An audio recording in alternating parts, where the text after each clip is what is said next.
Welcome to Set the Record. I'm Malcolm Anthony, all the way from Houston, Texas. We got Cody. Yes, sir.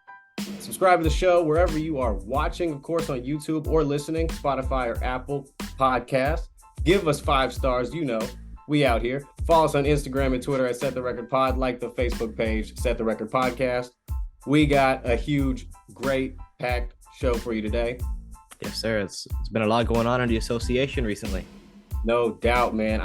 Honestly, it's hard to keep up with. I'm very glad it's been this way, between new people on new teams, disruptions maybe, and really, I think that's where we're going to start the show. All right. Russell Westbrook. Russell Westbrook. What do you think of that? All right, listen. It's easy to 0-4. 0-4 since the Russell Westbrook era on the Clippers, right?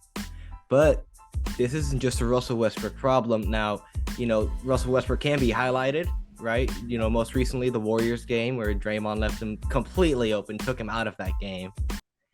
That was pretty brutal, man. He was hanging out in the paint when he was going to the free throw line. Hey, he was just chilling there.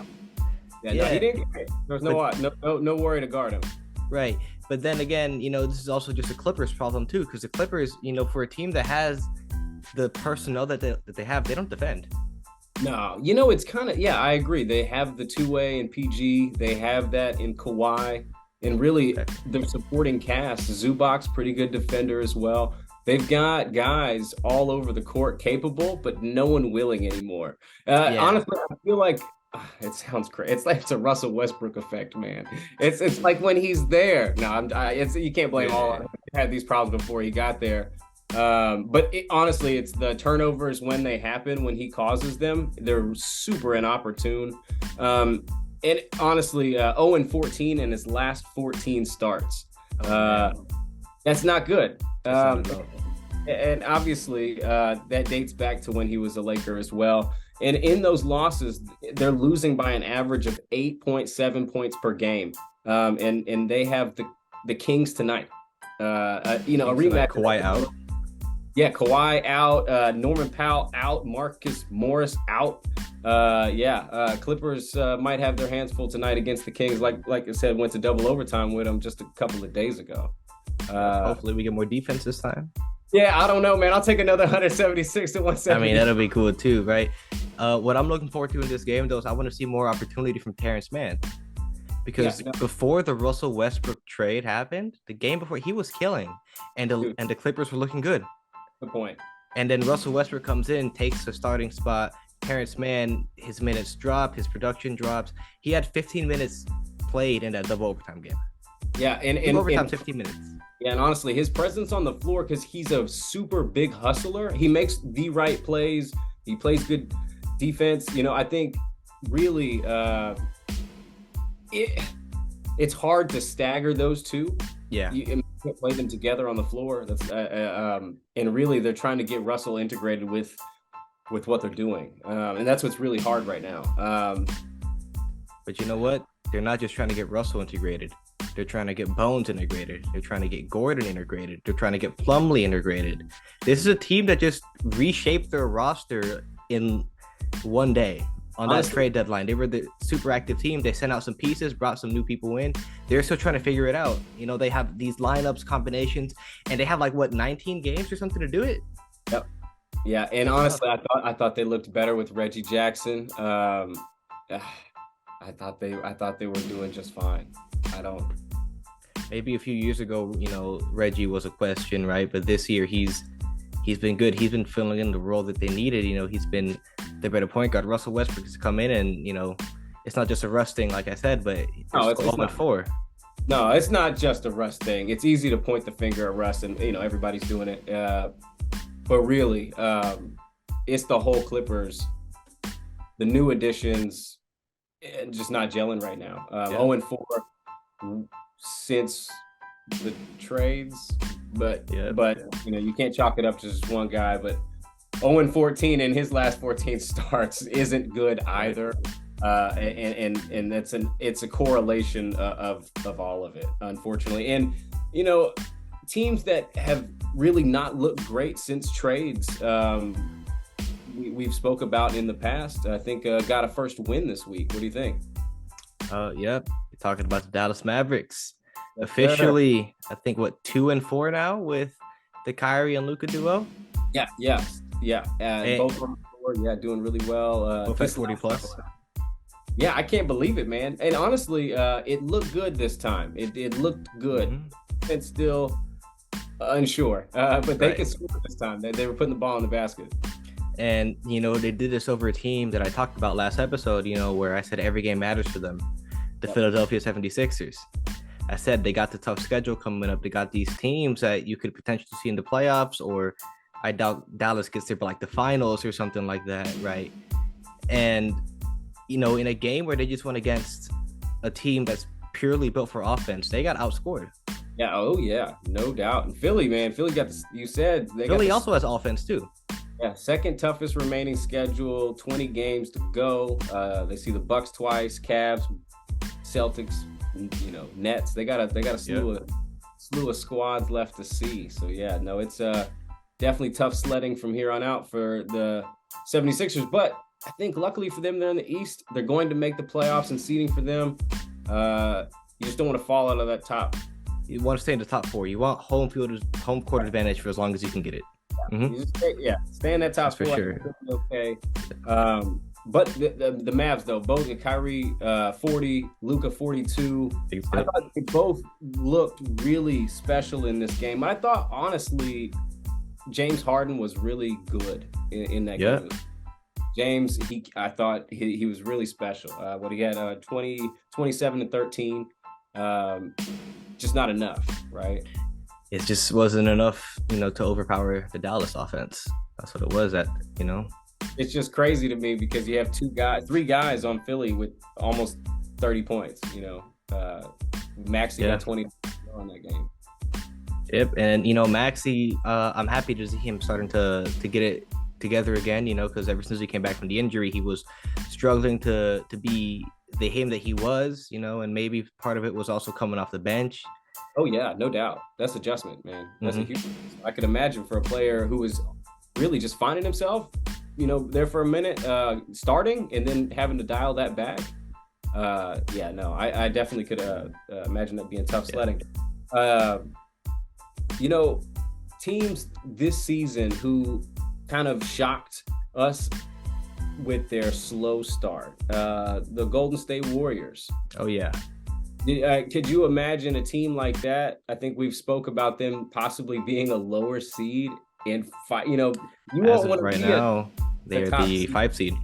Right. Okay. Yeah. Right. So right now, looking just fine. Slowly climbing back up the ranks with Clay and Jordan Poole and DiVincenzo. Like that's kind of what's going on right now. These guys are balling. These last 4-game winning streak. Golden State Warriors. Klay Thompson's got a 29 points per game average, right? That sounds like old Clay, right? He's coming back. He said it gave him some time.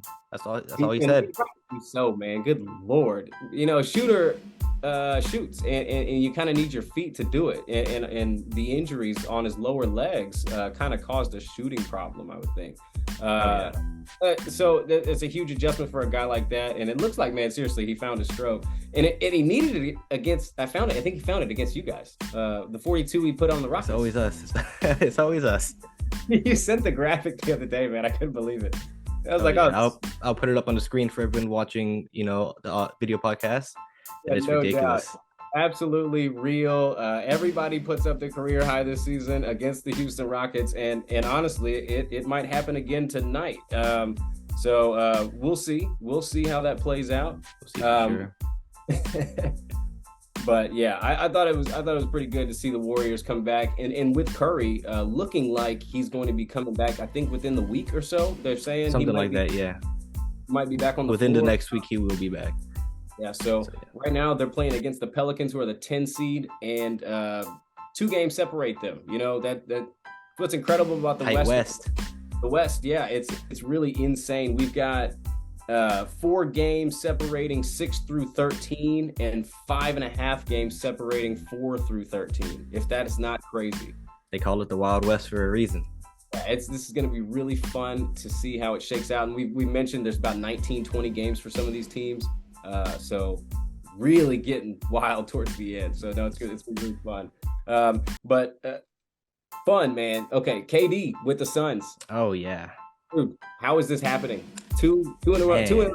2-0 so far, and honestly, looking like a good tandem of Booker and KD, with Booker still the lead guy right now. What do you think? And that's the thing about Kevin Durant, right? Is he's one of the few guys where you can plug him into a team and it won't affect it. I mean, it'll help you out, right? But like, there's almost no adjustment period. He's like a plug and play Kevin player. Durant is bacon.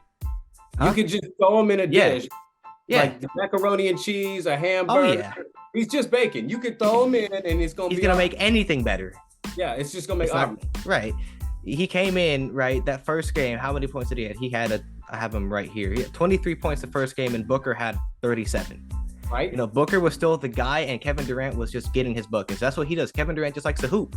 And the other side of that coin, Chris Paul looked like garbage in game one, and but he had 11 assists, 1 of 8 from the floor, and the 11 assists is huge because that's what he's gonna do. He's gonna lead the floor even without a shot. And this is the cool thing for Chris Paul, though, is like he can kind of play the game cruising a little bit now on offense. He could be the fourth guy. Yeah, like he doesn't have to go out and try to get a bucket. Now he can just be a point guard, you know, like, and that's what he's at. That's what he does best. He is a point guard. So you're saying there's a chance we could see a 20, 30 assist game out of this guy, you know, like. I hope not, because Harden has the season record, and I don't want to see that broken, but. I do. That's what I'm saying. And I'm like, wouldn't you like to see Chris Paul, your old.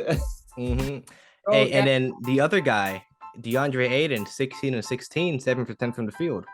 Yeah, no, and DeAndre, I think he likes the fact that KD is gonna cause everyone to get singled out there. The floor spacing is gonna just be incredible. And KD looked good. He got 2 blocks as well in his first game, and now they're 2-0. They just beat the Bulls tonight, and they look really good tonight against the Bulls as well. KD and Devin Booker both scoring really well as per usual. Devin Booker 35, Kevin Durant 20 points tonight, and Chris Paul another real quiet night on the floor, 3 of 7, but another 10 assists. So Chris Paul don't gotta do all that. Hey, what was the score? 125 to 104. Phoenix over Chicago Bulls, and really it was really not much of a contest. I mean, it was really back and forth. It looked like the Suns had control over the game the whole time, but they were kind of every time like those fake comebacks, and then we're gonna turn it right back up. Yeah, you know what it looks like. Yeah, every time Kevin Durant was on the bench, the score kind of flipped a little bit, but every time it came back, it was like, oh, okay, the Suns are back. But nothing to worry about. Well, that's kind of what the one thing I'm worried about with the Suns, something to keep our eye on, is Kevin Durant. He ended up playing 27 minutes in that first game, which I thought was pretty high for his first game back off of this injury. And tonight he ended up playing 31. I'm just saying, their bench is no longer right. Yeah, and so. With Okogie out there, and they did pick up Baisley, who's honestly a pretty good defender from OKC, and Craig is all right as well. So they're going to really need other guys to step up because KD can't be playing these heavy minutes, man. I think that's huge to watch down the stretch. I mean, yeah, it kind of like makes me think of the Clippers, how they don't let their guys play these heavy minutes. We recently saw Paul George on the JJ Redick podcast say that they're constantly monitoring them. And, they're saying, hey, you need to sit right now, right? But I don't think you can say that to Kevin Durant. Kevin Durant's just going to be like, I'm going to play. Just let me out there. He's a hooper. That's all he wants. He just want to hoop. So it's like, I understand it, from Kevin Durant's perspective. But, for the sake of his health and, playoff availability for this team that has no depth whatsoever, maybe it's better that he don't got to not play, but, maybe 25 minutes a game, at least until, it gets real. Because, I mean, the Suns got nothing to worry about their seeding, They don't. Right. That's what I'm saying, man. They're going to make the playoffs, Right. I don't think they care who their opponent is. Hey, if you're the Suns, you shouldn't, man. Look at your roster, bro. I mean, you got... Right. Man. If anything, I'm trying to duck the Suns. If I'm anybody else in the West, no doubt, I'm trying to get out of their way. Right, for sure. Yeah, no, man, this is definitely going to be an interesting way for the season to end, and Oh yeah. look forward to it. A team that I always I rep, I got KB behind me here, and I got the Lakers always on my mind, and the Lakers got a W against the Thunder that we spoke of just a moment ago, 123-117, and no AD. Schroeder came through, man, and Rockets legend. Schroeder. I like Schroeder, man. I like Schroeder. Jim, man, a little diamond in the rough. He always hustles hard, and I don't think he really gets enough credit. And really, he should have took that first contract he was offered, man. He should have took that contract, brother. But if he took that contract, that Lakers team would be in a very different spot right now. They'd be screwed. Oh, I know. I'm just talking about his. I'm talking about his paper From his perspective. Yeah, from his perspective, man, god dang. But yeah, no, I'm glad he's back with the squad, and it's working out for him. But guys stepped up. Troy Brown stepped up. Austin Reeves, as usual, just a basketball player, man. I really like Austin Reeves. And okay, so with Bron being out possibly 3 weeks, right? He said he heard a pop. We've got more reporting on that. It's going to be a 3-week evaluation till he's even remotely back. Now, let me give you a rundown of the Lakers' schedule. They got second easiest schedule, right? Yep. But some of these games without LeBron are actually really, really hard. Now, they got Golden State, Memphis, Toronto, New York, Knicks, the Pelicans, the Mavericks, the Suns, OKC, and Chicago twice. That's in the next 3 weeks. Hey, that's definitely doable. You think they can win some of them? I'm not saying they're going to go undefeated, but right now they're in the 11th seed. The 11th seed. 11. Man. Right now they're 11. So, looking at it from, I guess, LeBron's perspective, right? Yeah. You really got to see if this team can handle themselves on their own without him, right? And if they're doing great, then that's great. Let's get back out there. Let's get ready for the playoffs. But for LeBron, I think if the team is struggling and it's not looking like they're going to make the playoffs, I don't think he should have any pressure to come back. It's a 3-week reevaluation period, right?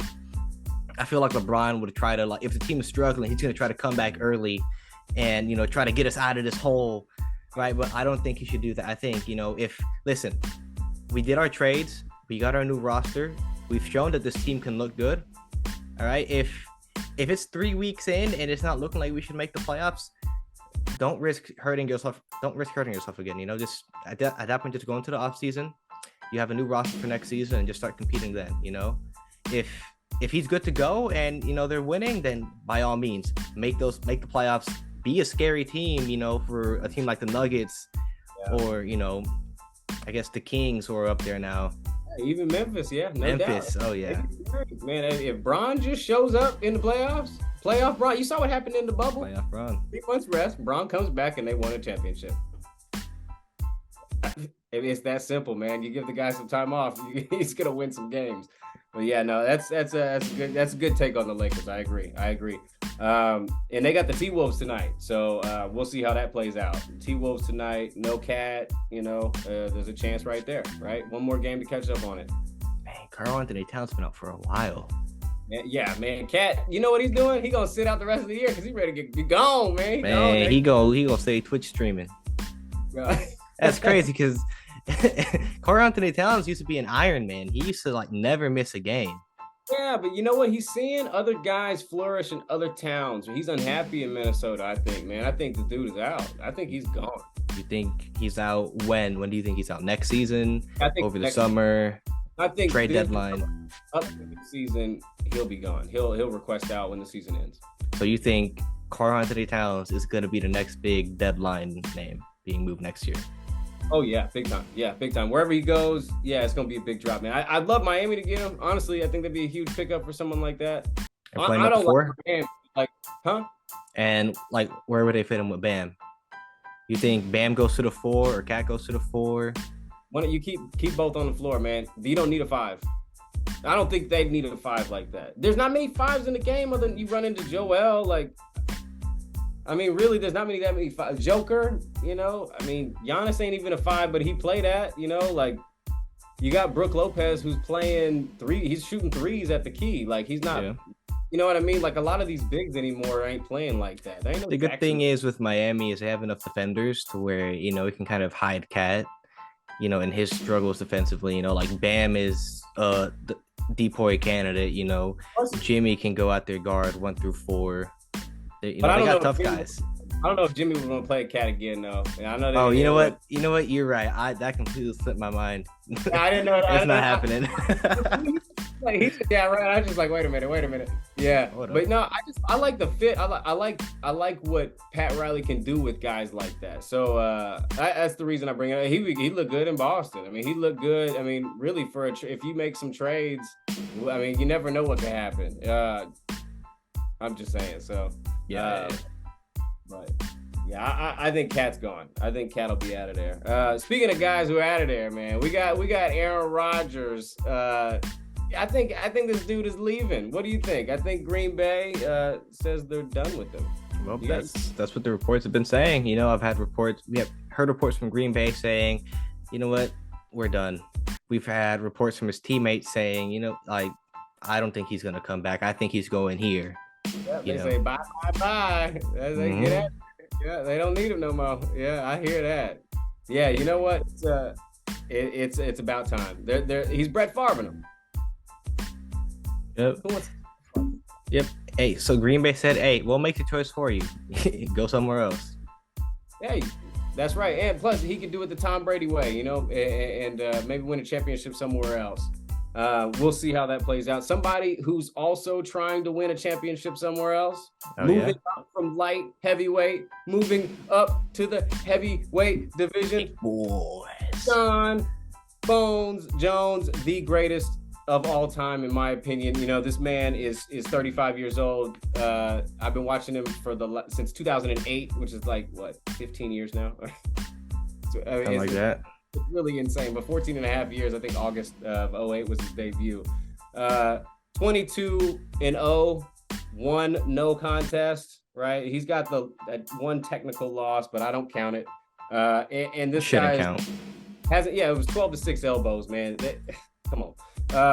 It's a DC if nothing. But anyways, hasn't fought since February 2020, 3 years off, and won that fight against Dominic Reyes. It's been a long time since we've seen John, and he's coming in against a guy in Cyril Gane who is no joke.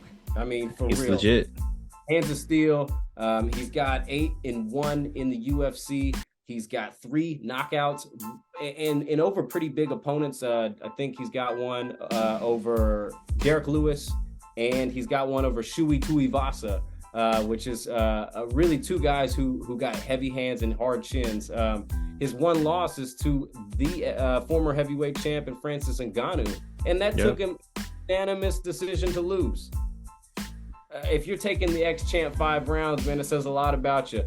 So John's gonna have his hand full, and I really look forward to seeing this fight, man. John's, you got any plans to watch this fight this weekend? I'm definitely gonna tune in for sure. Have to watch John Jones come back. Yeah, big deal, man. Big deal. And I really, it's long awaited. I've been looking forward to it, man. So, how do you think this fight goes? Man, it's tough. Based on John's last few fights, to be honest, it's going to go the distance. That's the way I personally see it. John's that kind of guy to drag you into deep water. He's going to wrestle you. He's going to do things to you you're really uncomfortable with. I think with Cyril's a guy who's kind of been pushed into late rounds. I think that's going to work for him as well. I think John does too much. I think John wins this fight, 3 rounds to 2, unanimous decision. That's how I see it playing out. Yeah. We've got other good fights on the card too. Flyweight women's championship, Valentina Shevchenko against Alexa Grasso. And that's a good fight. Derek Brunson's on the card. Cody Garbrandt's on the card. Elite name. Bo Nickel, huge wrestler. I don't know if anybody knows this guy. He's on the card. He's fighting Jamie Pickett. Big fight to watch for, UFC 285. Just huge card, man. My God. Definitely gonna tune in, man. Have to tune in. No doubt, man. With Cody, man, we killed it today, man. We had so Yes, much sir. a small window. That's what she said. And we just absolutely crushed it today, man. Great job. Thanks for watching and tuning in to Set the Record. Subscribe, obviously, wherever you watch or listen to the show. 5 stars. We out here working, man. Give us them 5 stars. Follow us on Instagram and Twitter at Set the Record Pod. Like the Facebook page, Set the Record Podcast. Meditate, make it go away.